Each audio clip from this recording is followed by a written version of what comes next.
Good evening good evening good evening. मैं सुमित शर्मा आप सबका स्वागत करता हूं आपके अपने चैनल या बैच जीत बैच में, जहां पर हम जेई और नीट की फिजिक्स केमिस्ट्री और नीट की बायोलॉजी को कवर कर रहे हैं। आज हम आपके पास लेकर आए हैं chapter 2 electrostatic capacitance, electrostatic potential and capacitance. इस चैप्टर का है आज आपके पास लेक्चर नंबर 4। पिछले लेक्चर में हमने क्या देखा था, पहले हम वही आपको रिवाइज करवाएंगे। पिछले लेक्चर में हमने देखा था about conducting and non conducting sphere, conducting and non conducting sphere के बारे में हमने देखा था कि अगर मैं इसके ग्राफ्स को अगर आपको याद दिलवाऊं तो कैसे ग्राफ्स थे, ध्यान से देखना। ये देखो, अगर मैंने कहा कंडक्टिंग स्फीयर है तो वो कुछ ऐसा था, सरफेस पे था, चार्ज वाज ऑन सरफेस। और इसका मैं ई या वी वर्सेस आर ग्राफ अगर मैं बनाऊंगा तो ऐसा ग्राफ आ रहा था, यहाँ पे कांस्टेंट फिर inversely proportional to R. Is it okay? ये आपके पास ग्राफ आ रहा था। और अगर मैं बात कर रहा हूँ नॉन कंडक्टिंग स्फीयर की, चल क्यों नहीं रहा आज अच्छे से, ये वाला है शायद वो। हाँ, तो नॉन कंडक्टिंग स्फीयर में क्या था कि जो चार्ज है वो पूरा अंदर डिस्ट्रीब्यूटेड है और इसका ग्राफ कुछ ओए ऐसा था, राइट? इस प्रकार से इसका ग्राफ था। ये था V versus R graph for conducting and non conducting. Last में हमने देखा था about a segment of ring, कि अगर मैं इतना सा सेगमेंट ले रहा हूं जिसको अगर मैं कहीं सेंटर से देखूं तो इसका एंगल थीटा है, तो इसका क्या होगा, what will be the V for it. तो इसका हमने देखा था K lambda Q, sorry K lambda theta, right? Lambda क्या है? Linear charge density. अगर मैं बात कर रहा हूं इसकी, तो जो ये वाली वैल्यू है जो कांस्टेंट है अंदर और बाहर, V inside is equal to V constant V on the surface, right? तो ये थी आपके पास के क्यू बाय आर। ओए, ये क्या लिख रहा हूं मैं?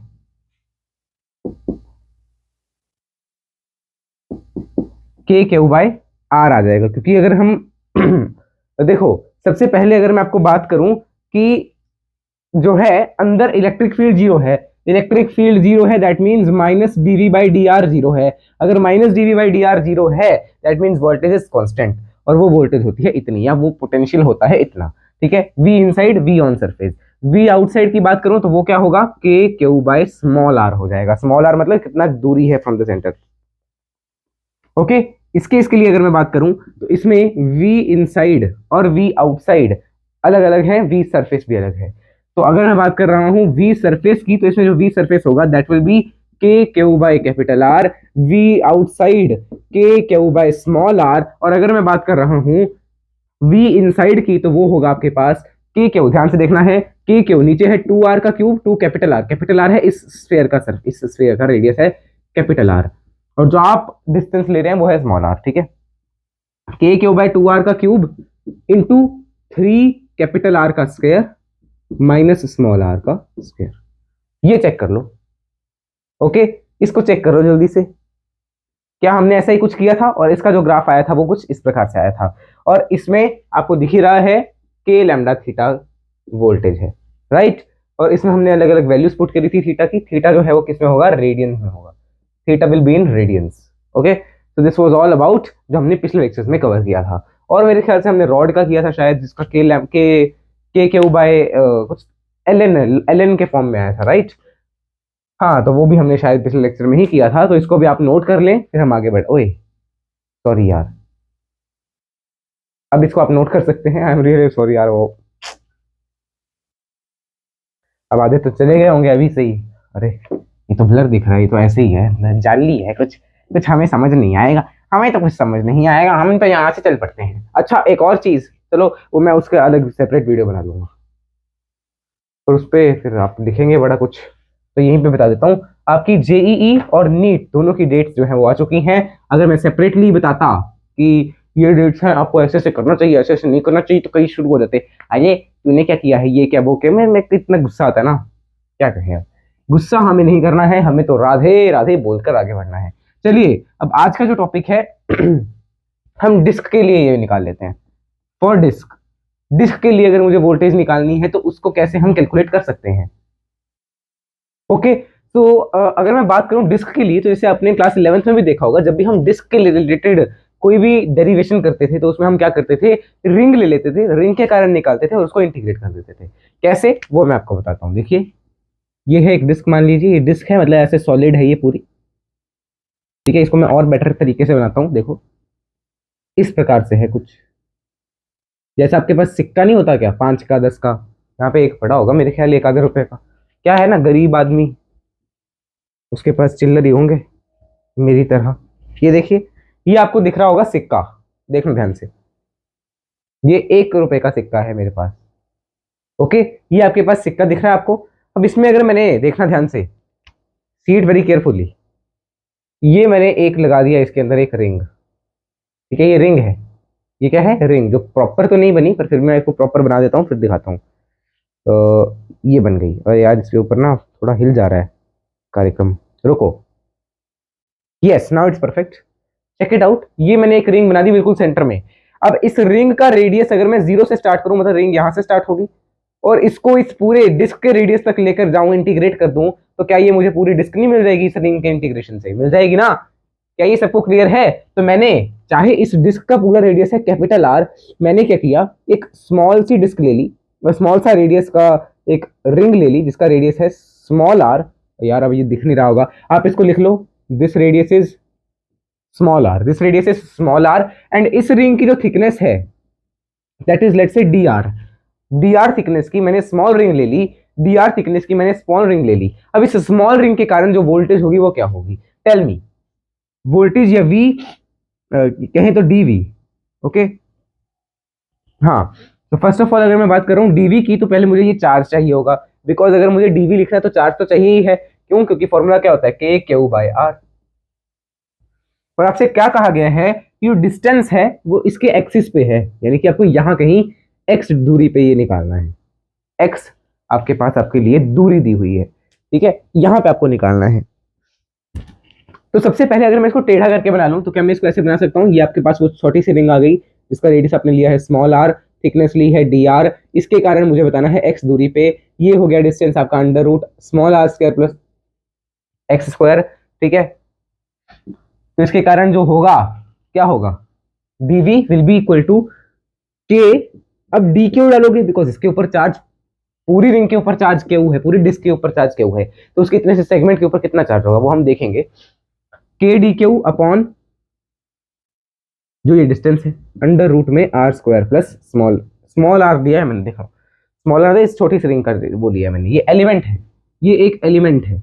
और जब भी हम एलिमेंट वगैरह लेते हैं तो हम डी क्यू को किससे रिप्रेजेंट करते हैं, किससे चेंज करते हैं, या तो लैम्डा डी एक्स। अब क्या आपको ये आप इसमें लगा सकते हो, क्या ये लाइन लीनियर होगा, नहीं, ये क्या ये लेंथ के ऊपर डिपेंड कर रहा है इसका चार्ज, नहीं, पूरे एरिया में डिवाइडेड है, लेंथ पे डिवाइडेड नहीं है, एरिया पे डिवाइडेड है। तो हम क्या यूज करेंगे, sigma D A, sigma D A use करेंगे, तो के डी क्यू की जगह आ गया sigma D A upon under root में आर स्क्वायर प्लस एक्स का स्क्वायर, ठीक है, ये आपके पास आ गया। नाउ के सिग्मा की वैल्यू कितनी होगी और डी ए की वैल्यू कितनी होगी, ये अच्छा आप इसको सिग्मा और डी ए के फॉर्म में ही रहने दीजिए, राइट, सिग्मा और डी ए की फॉर्म में ही रहने दीजिए। पर देखिए डी ए आपके पास वेरिएबल नहीं है, आपके पास वेरिएबल तो डी आर है, इसको तो आप करेंगे ना चेंज, तो सिग्मा, अब डी ए स्मॉल एरिया क्या होगा इस छोटी सी रिंग का, देखो यही वाली रिंग ले लेते हैं, ये आपके पास रिंग है, इसको मैंने यहां से काटा सीधा रखा, तो क्या बनेगा, रेक्टेंगल बनेगा, जिसकी थिकनेस रेक्टेंगल की ब्रेड्थ होगी और इसका जो ये है पेरीमीटर वो रेक्टेंगल की लेंथ हो जाएगी,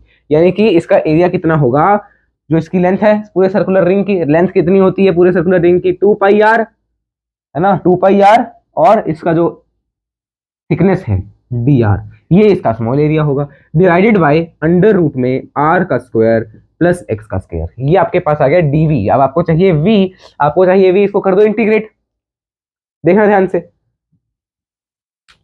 sorry, if you integrate it very carefully, तो जब आप इसको इंटीग्रेट कर दोगे और लिमिट डालोगे फ्रॉम 0 टू कैपिटल आर, मैं आपको डायरेक्ट आंसर बता रहा हूं, वो आप याद कर लेना, ठीक है, डायरेक्ट आंसर बता रहा हूं, आपको भी याद ही करना है, 2 K Q by R square, R कौन सा, कैपिटल आर, बिकॉज आपने लिमिट्स पुट कर दी होंगी 0 से capital R, 2 K Q by R square, और अंदर ब्रैकेट में बिल्कुल यही टर्म लिख लेना है, अंडर रूट में स्मॉल की जगह बस कैपिटल, और माइनस में एक्स का स्क्वायर, ये आपके पास आ जाएगा इसका v after integral, after integral ठीक है, ये इंटेग्रल करोगे r इज इक्वल टू 0 से r is equal to capital R तक, ये आपके पास इंटेग्रल आ जाएगा, इसको देखना ध्यान से। ठीक है, ये आपके पास आएगा, जल्दी इसको नोट करो, फिर हम आगे बढ़ेंगे टुवर्ड्स दी इक्विपोटेंशियल सरफेसेस। इसको आप नोट कर सकते हैं जल्दी से जल्द, फिर हम इक्विपोटेंशियल सरफेसेस देखेंगे। I hope so you have noted it down. एक मिनट यार, इसका एक्सपोजर इतना कम क्यों हो गया? ये तो रूम में ब्राइटनेस कम हो गई है, लाइट कम हो गई, वो तो सेम ही है। हाँ, तो अब हेडिंग डालना। अच्छा, उससे पहले एक और चीज हम कर लेते हैं। एक फॉर्मूला मैंने आपको बता दिया था पहले ही, E equals minus D V by D R. अच्छा, उसको भी हम उसी में कवर कर लेंगे, इक्वी पोटेंशियल में कवर कर लेंगे। Let's cover it there only. तो पहले हमें अभी क्या हेडिंग डालनी है? Equipotential surfaces. Equipotential surfaces, नाम से पता चल रहा है, इक्वी पोटेंशियल मतलब जिनका पोटेंशियल बराबर है।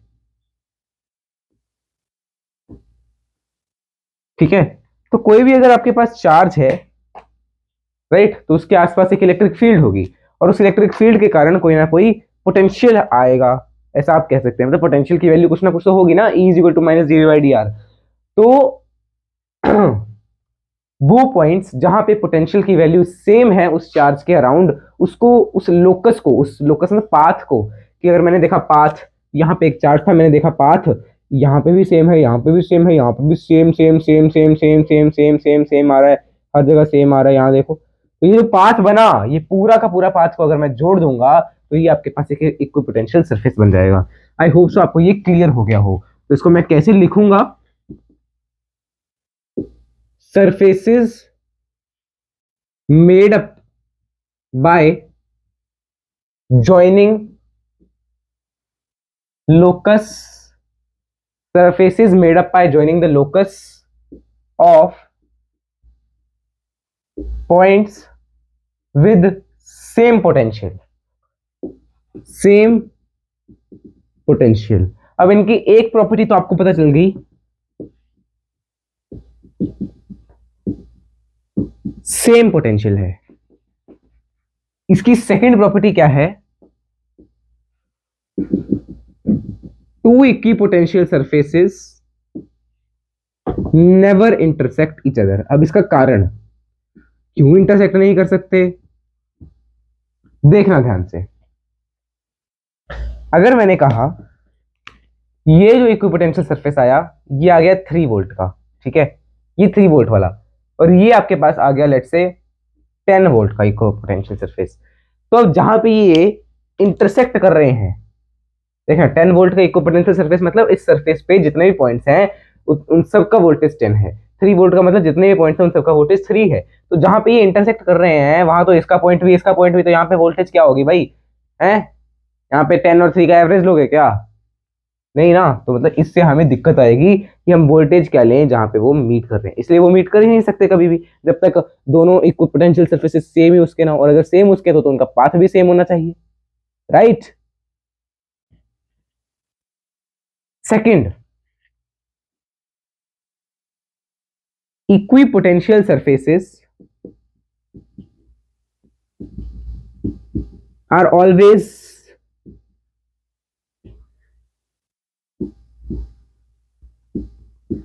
perpendicular to the electric field. जो भी इलेक्ट्रिक फील्ड है उससे परपेंडिकुलर होगी। मान लो मैंने क्या किया, अब इसका प्रूफ देख लीजिए। ये मान लिया एक प्लेट है, इससे मान लिया इलेक्ट्रिक फील्ड ऐसे है, लेट कर लिया मैंने, लेट कर लिया इलेक्ट्रिक फील्ड ऐसे है। तो कोई पार्टिकल है तो उसके ऊपर फोर्स भी इसी डायरेक्शन में लग रहा है ना। मैंने मान लिया पॉजिटिव पार्टिकल है, उसके ऊपर फोर्स क्या लगेगा? Q इंटू ई, चार्ज इंटू इलेक्ट्रिक फील्ड, ये फोर्स हो गया इस साइड। अब देखना, इक्विपोटेंशियल सरफेस है, इक्विपोटेंशियल सरफेस है आपके पास, मतलब पोटेंशियल तो सेम होगा ना। इस जो भी हम लेंगे उसका पोटेंशियल विल बी सेम। तो हम ऊपर वाली प्रॉपर्टी को यूज कर सकते हैं। अब आपको पता है वर्क क्या होता है?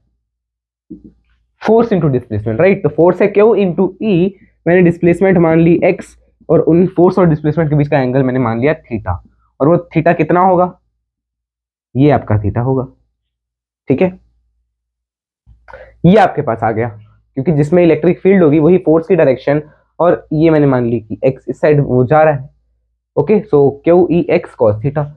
ये हो गया वर्क। अब अगर मैं बात करूं वर्क का एक और फॉर्मूला आपने पढ़ा है, वर्क का एक और फॉर्मूला आपने पढ़ा होगा, that work is equal to Q D V या क्यू डेल्टा वी। ये मैंने आपको पढ़ाया हुआ है। डेल्टा वी क्या है? V A minus V B, right. जिन जिन पॉइंट्स के बीच का है, जैसे मैंने मान लो बोला कि ए और बी का, तो वो डिफरेंस। अब अगर पोटेंशियल है ही सेम हर पॉइंट पे, तो पोटेंशियल डिफरेंस तो जीरो हो गया ना, that means work is zero. अगर work is zero that means ये भी जीरो है। तो Q E X cos theta is equal to zero, hence theta will be equal to 90 degree. इससे आपका ये भी प्रूफ हो गया कि इक्विपोटेंशियल सरफेस हमेशा परपेंडिकुलर होते हैं। और एक और चीज प्रूफ हो गई, work to move a point या a charge on equipotential surface, equipotential surface is zero. हमें कोई काम करने की जरूरत नहीं है। ओके, इसको नोट करो जल्द से जल्द, फिर हम आगे बढ़ते हैं। Okay, note it down.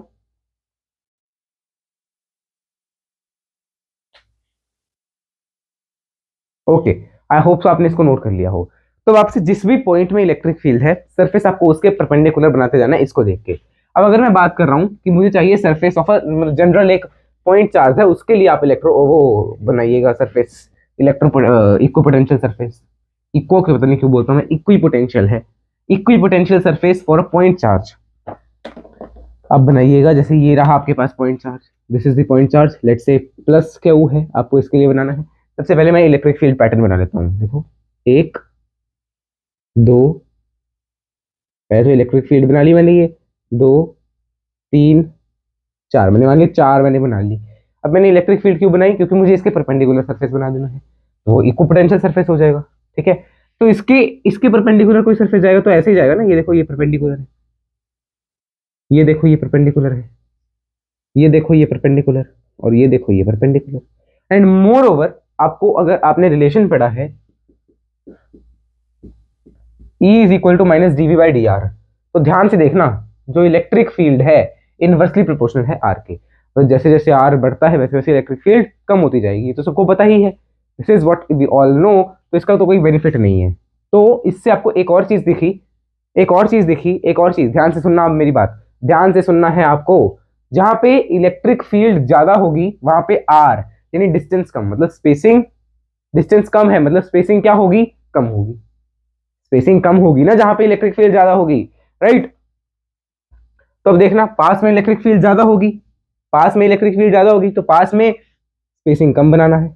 ओ यार, तो परफेक्ट बना ही नहीं। तो ये आ गया पहला, दूसरा, तीसरा, धीरे धीरे खुला होता जा रहा है, देखो होता जा रहा है खुला, इस तरह से जाएगा और खुला होता जाएगा। और ये देखिए, ये हमने बना लिया positive charge, this is plus charge, positive charge. Negative charge के लिए भी बनेगा तो यही, बिकॉज बस उसमें सिर्फ direction of electric field difference है। Okay, is it okay? तो देखिए, साथ साथ में देखते जाना, साथ साथ में देखते जाना है ये कि कहां पे स्पेसिंग ज्यादा, कहां पे स्पेसिंग कम। ये हो गया first case. If I talk about the second case की दो पॉजिटिव चार्जेस है, लेट्स से सेकंड केस क्या है? दो positive charges, two positive charges आपके पास आ जाएंगे। तो ये रहा एक पहला पॉजिटिव चार्ज, दूसरा पॉजिटिव चार्ज, ये दो पॉजिटिव चार्ज हैं। अब जब दो पॉजिटिव चार्जेस होते थे और मैंने क्या मान लिया कि ये है क्यू और ये है एन टाइम्स क्यू, ये केस ले लेते हैं पहले, बिकॉज आपको याद होगा, अगर आपने इलेक्ट्रोस्टैटिक्स में से पढ़ी है या किसी से भी पढ़ी होगी, जेई मतलब जो जेई वगैरह के लिए करवा रहे हैं आपको, तो आपने वहां पे देखा होगा या स्कूल में भी आपने ये सुना ही होगा कि प्लस मतलब जिसका मैग्नीट्यूड छोटा होता है उसके पास आपका क्या होता है? नल पॉइंट होता है। नल पॉइंट मतलब जहाँ पे इलेक्ट्रिक फील्ड जीरो हो जाती है। अब यहाँ पे मैंने मान लिया इलेक्ट्रिक फील्ड जीरो है, पर यहाँ पे वोल्टेज तो कुछ ना कुछ होगा, राइट। ऐसा तो नहीं वोल्टेज ही जीरो हो गया, बोलो भाई, वोल्टेज तो कोई ना कोई वैल्यू तो होगी ना। तो अगर मैं इसकी इलेक्ट्रो पोटेंशियल सर्फेसेस बनाऊंगा तो वो कैसे बनेंगे? ध्यान से देखना, ये इस प्रकार से। ओके, आगे देखना अभी ध्यान से। ये पहले हम केस लेते हैं प्लस क्यू और प्लस क्यू, दोनों मान लो प्लस क्यू है, एन क्यू नहीं है मान लो। ठीक है, देखो उस साइड को स्पेसिंग बढ़ रही है, और यहाँ पे तो इन दोनों के कारण इलेक्ट्रिक फील्ड है सेंटर में, तो यहाँ पे स्पेसिंग कम हो रही है, इलेक्ट्रिक फील्ड ज्यादा है सेंटर में। फिर एक पॉइंट आएगा जहाँ पे ऐसा हो जाएगा कुछ, ये देखो, ये पैटर्न आएगा आपके पास, ठीक है ना। इसको देखो ध्यान से, ध्यान से इसको ड्रॉ कर लेना। क्यों ऐसा क्यों आया, देखो क्योंकि चार्जेस से अगर मैं बना रहा हूं तो ये ऐसे जा रहा है, ऐसे देखो, ये ऐसे हर एक वो जो है वो पोटेंशियल जो है परपेंडिकुलर आई है, यहाँ से परपेंडिकुलर नहीं आई, मैं आपको बताता हूँ, क्योंकि हमने शायद इलेक्ट्रिक फील्ड ही गलत बना दी है। यहाँ पे यहाँ से जो इलेक्ट्रिक फील्ड होगी वो एक इलेक्ट्रिक फील्ड आएगी ऐसे, हर एक सरफेस परपेंडिकुलर है, इलेक्ट्रोस्टैटिक जो हर एक हमने इक्विपोटेंशियल सरफेस में परपेंडिकुलर है, ये देखो हर एक इक्विपोटेंशियल सरफेस परपेंडिकुलर, यहाँ से ये देखो हर एक इक्विपोटेंशियल सरफेस परपेंडिकुलर, हर एक परपेंडिकुलर है, हर एक परपेंडिकुलर, हर एक परपेंडिकुलर। और यहाँ पे कैसा होता था, ऐसा होता था, देखो परपेंडिकुलर आ गया कि नहीं, ऐसा होता था कि नहीं होता था, चेक करो। सिमिलरली इसमें से भी यही है, यहाँ पे भी आप बना लेना सेम वैसा, है ना। तो ये आपके पास हो गया टू पॉजिटिव चार्जेस। अगर टू नेगेटिव चार्जेस होंगे तो भी कुछ इसी तरह से होगा, राइट। डाइपोल के लिए कैसा होगा, डाइपोल का केस थर्ड केस बना लीजिए। ओए एक आइडिया आया मेरे पास, थोड़ा डैशगिरी करते हैं, मतलब वेलापंती करते हैं। ये है पेन, ठीक है, ये है आइकन ऑफ इरेजर। और ये नहीं लिखेगा गरीबी आ गई है, वो तो चलो है ही, ठीक है। पेन, इरेजर और क्या होता है, कलर का भी ऑप्शन दे देते हैं, चलिए। ये आ गया नीला, ये आ गया काला, ये क्या डाल रहे हो भैया, ये काला काला डाला है हमने फूड ब्लॉगर्स भी लाइक। ये क्या डाल रहे हो भैया, ये रेड है भैया, अच्छा इसको रेड बोलते हैं, हमें पता ही नहीं था यार, बढ़िया चल तूने बता दिया। ये ग्रीन, व्हाइट का इस पे ऑप्शन नहीं है, ठीक है, ये आपके पास ऑप्शन है। अब देखो डिजिटल बोर्ड बन गया भाई हमारा, तो हम लेंगे पेन ऑफ ब्लू कलर। कोई कमेंट में लिखेगा डैश कर रहा है, डैश खुद भर लो, गंदा कुछ मत लिखना, ठीक है।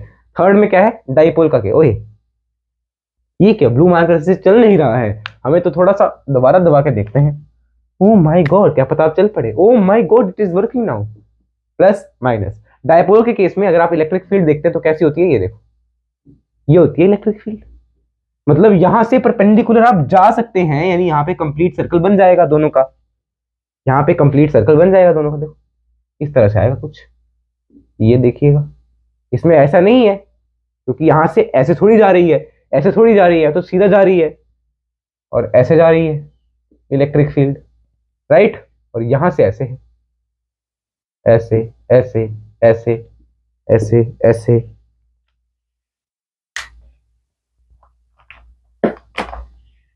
ये ब्लू दोबारा सिलेक्ट कर लेते हैं, अच्छे से चल नहीं रहा है ना। और सिमिलरली यहाँ पे ऐसे ऐसे, रेडियल सॉरी, रेडियल रेडियल, तो इस ऐसे बन जाएगा, देखो सर्कल बनेंगे, मतलब कंप्लीट लूप बनेंगे, जैसे इसमें है ना ऐसा एक ही लूप में दोनों, वैसा नहीं आएगा, कंप्लीट लूप होंगे हर एक से परपेंडिकुलर बनाते बनाते। Okay, this was the case of dipole, इसको भी नोट कर लो, इसको भी नोट कर लो। डाइपोल के लिए भी हमने बना लिया, इक्विपोटेंशियल सरफेसेस फॉर डाइपोल भी हमने देख लिए, राइट। अब एक चीज और, जो मैंने आपको कहा कि जो फॉर्मूला है उससे रिलेटेड क्वेश्चंस आपके आ सकते हैं, और वो क्वेश्चंस निहायत ही आसान क्वेश्चन होते हैं, फिर भी कईयों को उसमें दिक्कत होती है।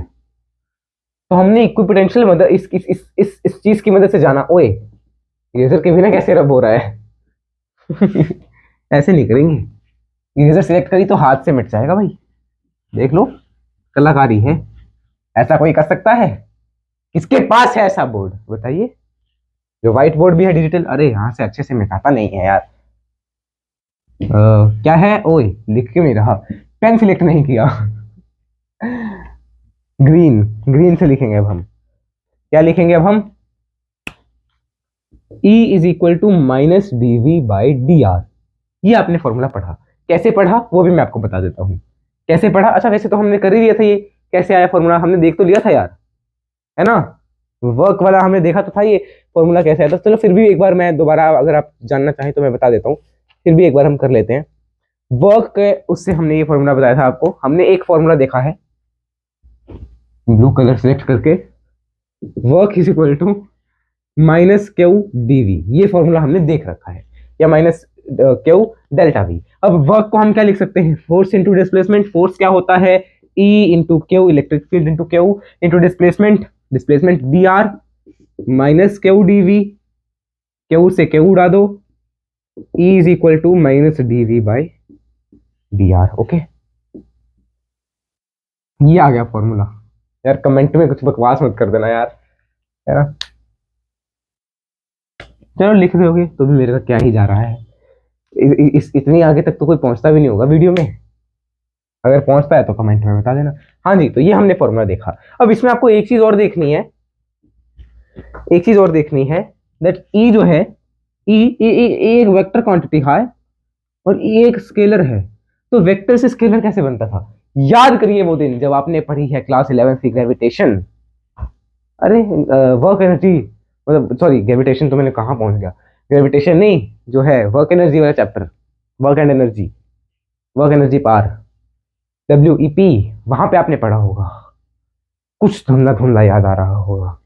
एक ऐसा फॉर्मूला था जिसके पीछे हमारी जिंदगी, पता नहीं क्या हो रहा था हमारी जिंदगी में, हमारी जिंदगी को समझ नहीं आ रहा था कि अगर हमें ई दिया है तो हम ई कैसे निकालें, वेक्टर से स्केलर क्वांटिटी कैसे निकालें। ओ यार, क्या वेक्टर से स्केलर क्वांटिटी कैसे लेकर आए, तो ये आप देखना ध्यान से देखना, इसको हम बोलते हैं पार्शियल। ओए यार, अब तो मैंने इरेजर भी सिलेक्ट नहीं कर लिया, मेरे ख्याल से अच्छे से सिलेक्ट नहीं हुआ पेन। हाँ अब देखो अच्छे से हुआ सिलेक्ट कि नहीं। इसको हम बोलते हैं partial differentiation. Okay, this is what is known as partial differentiation, right. Now what is the meaning of partial differentiation. अब यू सी, आपको ये तो चीज पता चल गई कि ई को हम बी के डिफरेंशिएशन से निकालेंगे विद रिस्पेक्ट टू आर। तो क्या होगा पार्शियल डिफरेंशिएशन में, वो मैं आपको बता देता हूं। आपको पता है, हम पहले इसका कलर काला रख लेते हैं। देखो मेरा मन कर रहा है मैं ऐसे ही पढ़ाऊंगा। ई क्या होगा, ई एक्स आई कैप प्लस ई वाई जे कैप प्लस ई जेड के कैप, ऐसा होगा कि नहीं होगा। अब अगर मुझे ये वेक्टर क्वांटिटी है तो इसको ऐसे लिख सकता हूं, पर v को हम ऐसे थोड़ी लिख सकते हैं यार। v जो है, मान लो वो फंक्शन है, v इज लेट से x square plus 2y plus 3z cube, ये है मान लिया v मैंने, या इसको थोड़ा और बेटर करते हैं, z क्यूब बाय 3 कर लो, ठीक है, या ऐसे रहने दो यार, 3z क्यूब ही रहने दो, 3z स्क्वायर लिख लो, हाँ 3z स्क्वायर लिख लो। ये है आपके पास v, ये है आपके पास e। आपको v से e निकालना है, कैसे निकालोगे, v से e कैसे निकालोगे, अब वो आपको ध्यान से देखना है। अगर मुझे पहले ex निकालना पड़ेगा, ex निकालने के लिए मैं क्या करूंगा, dv बाई डी आर करूंगा, उसको माइनस करूंगा, मतलब minus dv by D are use करेंगे ना ऑफकोर्स, कौन सा फॉर्मूला यूज करेंगे, minus dv by D are. परंतु जब मैं ex निकाल रहा हूं तो मेरा y और z मैं कांस्टेंट मानूंगा, और कांस्टेंट का डिफरेंशिएशन 0 होता है। तो मतलब अब मेरे लिए इस टर्म के लिए, यानी ex जब मैं निकालूंगा तो जो v है उसमें सिर्फ ये वाला टर्म रेलेवेंट है, बाकी ये दोनों टर्म्स कांस्टेंट है, इनका डिफरेंशिएशन 0 होता है। ओके, सिमिलरली ये मैंने वहां से कलर चेंज किया था, ग्रीन लगाया था नहीं, पता नहीं यार। dv बाई डी आर अगर मैं कर रहा हूं with z and x as constant, z और x कांस्टेंट है तो मुझे ey मिलेगा। And if I talk about ez, that will be equal to dv by D R, minus का साइन लगा देना यार, माइनस का साइन जरूरी है बिकॉज ये वेक्टर है, dv बाई डी आर, और इस बार आपका x और y जो है वो कांस्टेंट होगा। जैसे अगर मैं इसी क्वेश्चन को सॉल्व करूं, पहले मैं इसको यहाँ पे फोटो खींचता हूँ इसकी, जैसे मैं इसी को अगर सॉल्व कर दूं तो कैसे निकाल पाऊंगा मैं e को,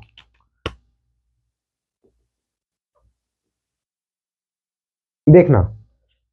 अगर आपको e निकालना है तो पहले मैं ex निकालूंगा, ex इसका डिफरेंशियल जब y और z कांस्टेंट है, तो इसका डिफरेंशियल जब y और z कांस्टेंट, तो एक्स स्क्वायर थोड़ी है कांस्टेंट, एक्स स्क्वायर का डिफरेंशियल 2x, y कांस्टेंट है यानी y इंटू 2 भी कांस्टेंट हुआ, प्लस 0 प्लस 0 ई वाई, तो ये क्या हो गया आई कैप में ई वाई, मतलब y वाला टर्म कांस्टेंट नहीं है, बाकी सारे कांस्टेंट हैं, यानी ई वाई आपके पास आ जाएगा 2j कैप, बिकॉज 2y को अगर आप इंटीग्रेट डिफरेंशिएट करेंगे तो आपके पास 2 ही तो आएगा। ई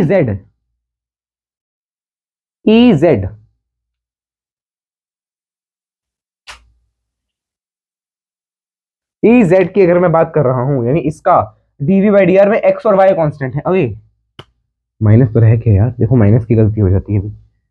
एक्स अगर आपके पास कांस्टेंट है दैट मींस ये भी, इसका डिफरेंशियल भी जीरो आएगा, इसका डिफरेंशियल भी जीरो आएगा। अच्छा, इसका और इसका डिफरेंशियल जीरो आएगा बिकॉज एक्स और वाई कांस्टेंट है, Z is not constant. 3z square का डिफरेंशियल विल बी 6z।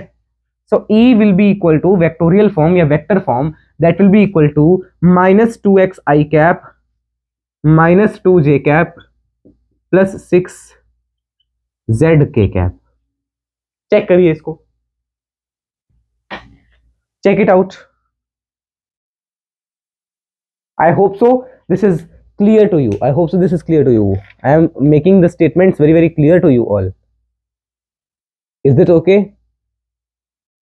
जैसे अगर मैंने मान लो फंक्शन कोई और ले लिया, जिसमें फंक्शन मैंने ले लिया और वोल्टेज का लें कि इलेक्ट्रिक फील्ड का लें, इलेक्ट्रिक फील्ड का भी ले सकते हो आप।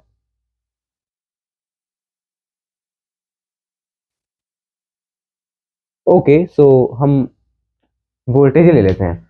वोल्टेज मैंने क्या ले लिया, अब यहीं पे चेंज कर देता हूं। अब ना कई जगह आपको ये डीवी की जगह ऐसे मिलेगा, डेल वी, सेम ही मतलब है, करना हमें डिफरेंशियल ही है। वी का फंक्शन मैंने ले लिया लेट से 2zy स्क्वायर प्लस 3zx, नहीं yz हो गया, एक्स स्क्वायर वाई क्यूब, यहां पे माइनस ले लो, ये और ये बॉय, X Y Y Z Z x,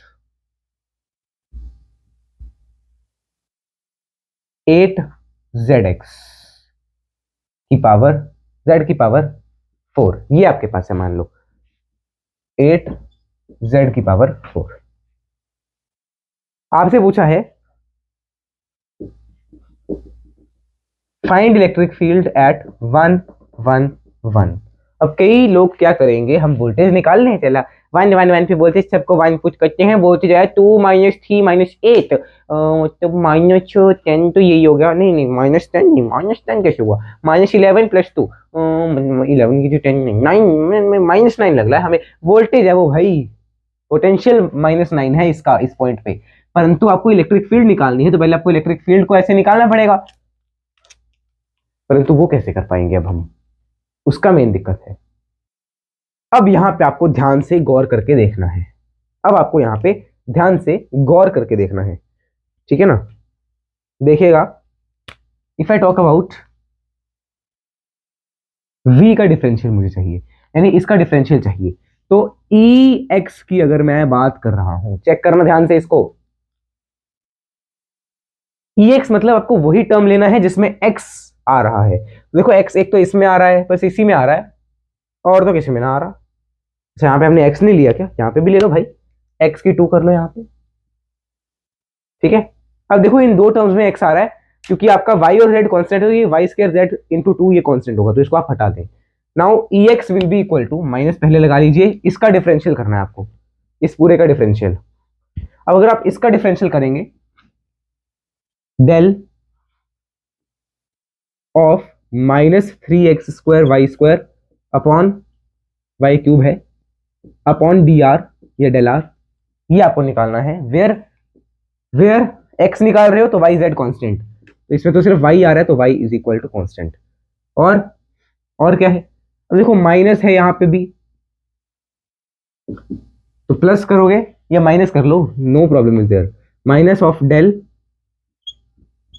8x² z की 4 upon D R, where again z is constant.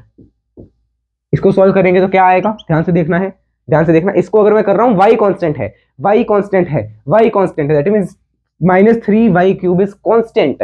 और अगर मैं लिख रहा हूं कांस्टेंट, यानी कि मान लो a x की पावर 3, इसका मुझे करना हो तो मैं कांस्टेंट को छेड़ता हूं क्या, नहीं ना, 3 इंटू ए एक्स की पावर 2 ऐसा लिख सकते हो ना, मतलब आपको कांस्टेंट को नहीं छेड़ना, सही है। माइनस का साइन बाहर लगाइएगा, माइनस का साइन बाहर लगाइएगा, माइनस अंदर है, 3 into Y cube is constant, X का स्क्वायर का डिफरेंशियल 2x आ जाएगा, यानी कि इंटू 2x।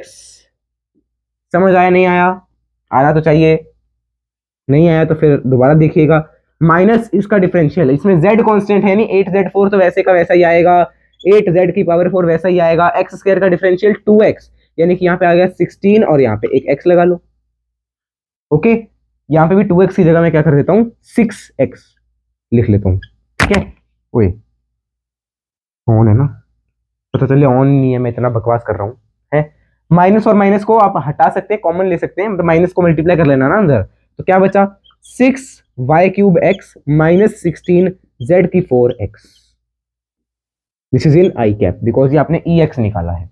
अब कोई बोले इसमें तो y और z भी दखल अंदाजी कर रहे हैं, तो ये y और z तो पॉइंट है ना कोऑर्डिनेट एक्सिस पे, राइट, तो आ सकते हैं इनमें, ठीक है। अब आपका कहाँ तक दिख रहा है मैं बहुत पहले मार्क कर लेता हूँ। ओए कलर कैसे चेंज हो गया यार, जादू, नहीं यहाँ तक नहीं, यहाँ तक दिख रहा है।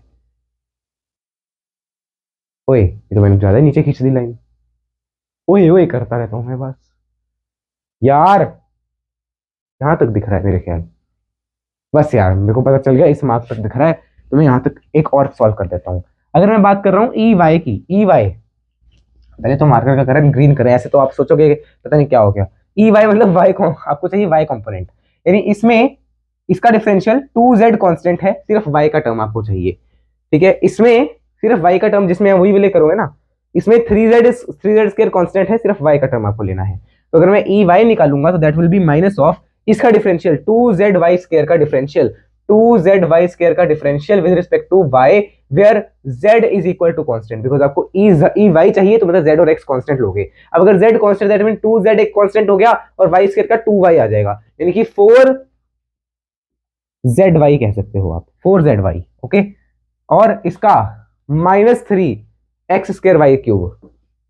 -3x² का अगर आपको डिफरेंशियल चाहिए, इसमें आपका x कांस्टेंट है, यानी कि ये टर्म तो ऐसे ही रहेगा -3xy², बस y³ का डिफरेंशियल आप कर लेंगे तो वो क्या आएगा -9x²y², क्या ये आ जाएगा?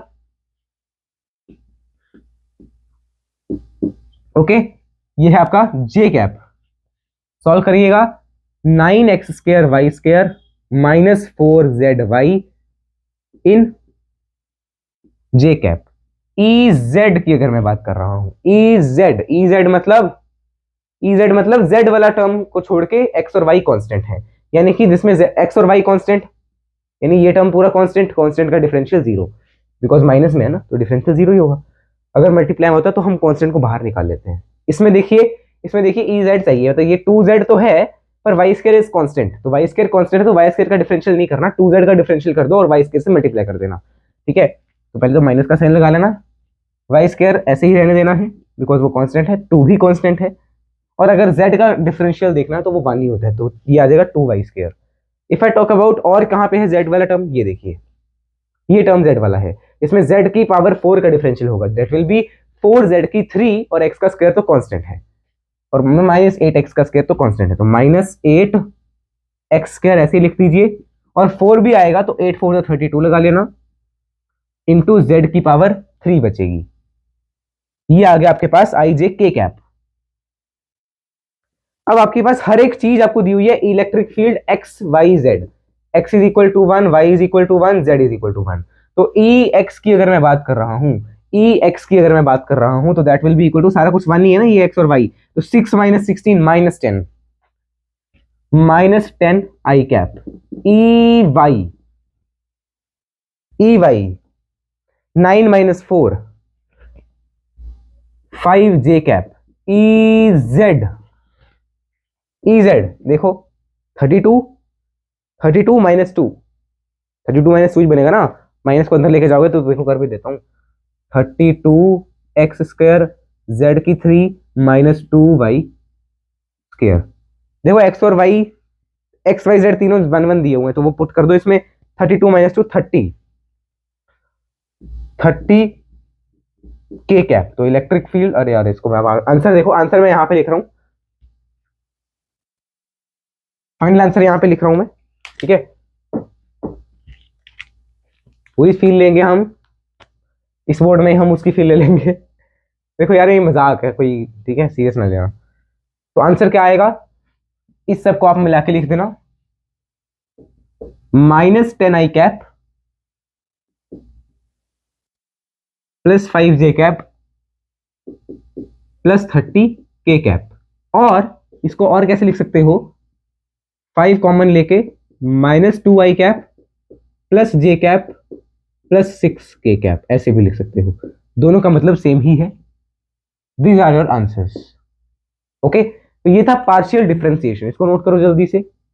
ओए टाइम तो ओवर होने वाला है। चलो कोई नहीं, फिर आज के लेक्चर में यहीं तक देख लेते हैं।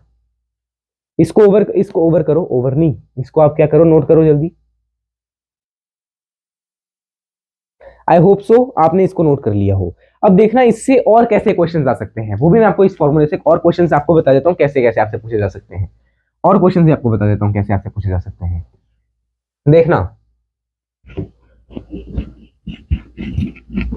ये तो एक टाइप ऑफ क्वेश्चंस हो गए पार्शियल डिफरेंशियल पे बेस्ड।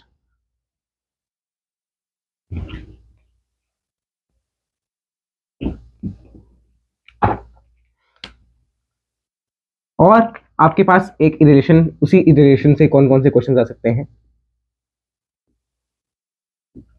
ग्राफिकल क्वेश्चंस आ सकते हैं। ग्राफिकल क्वेश्चंस, ग्राफी नहीं, ग्राफिकल।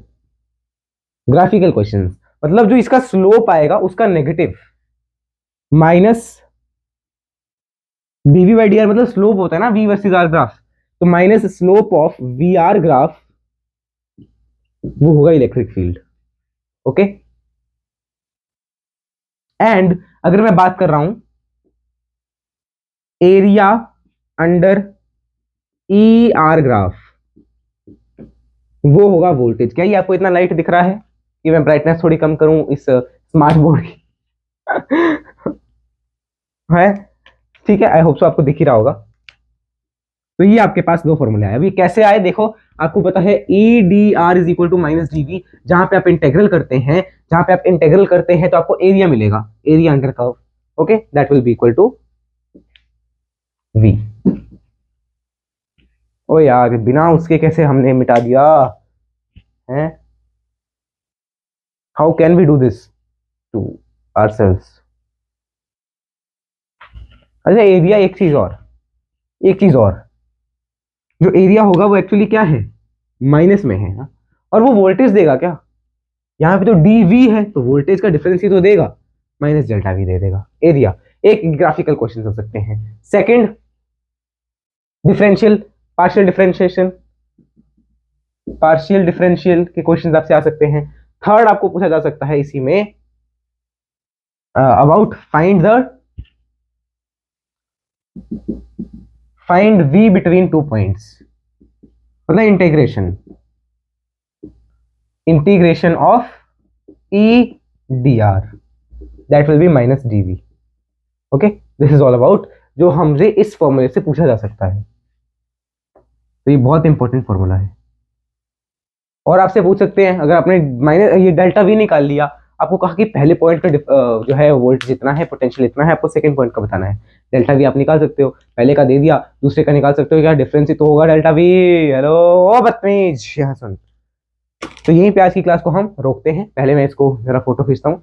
इसमें यार नोट्स सेव करने का ना अभी मैंने वो सॉफ्टवेयर डलवाया नहीं है इसमें, बोर्ड में, स्मार्ट बोर्ड में, तो वो जब आएगा तो मैं आपको बता दूंगा। तो चलिए अब इसको मिटा देते हैं। यस, सो अब होमवर्क भी लिख लेते हैं। पेन ब्लू से लिखते हैं। होमवर्क डीपीपी सॉल्व करनी है आपको, जो भी आपको डीपीपी मिलेगी, and revise whole lecture, revise class notes.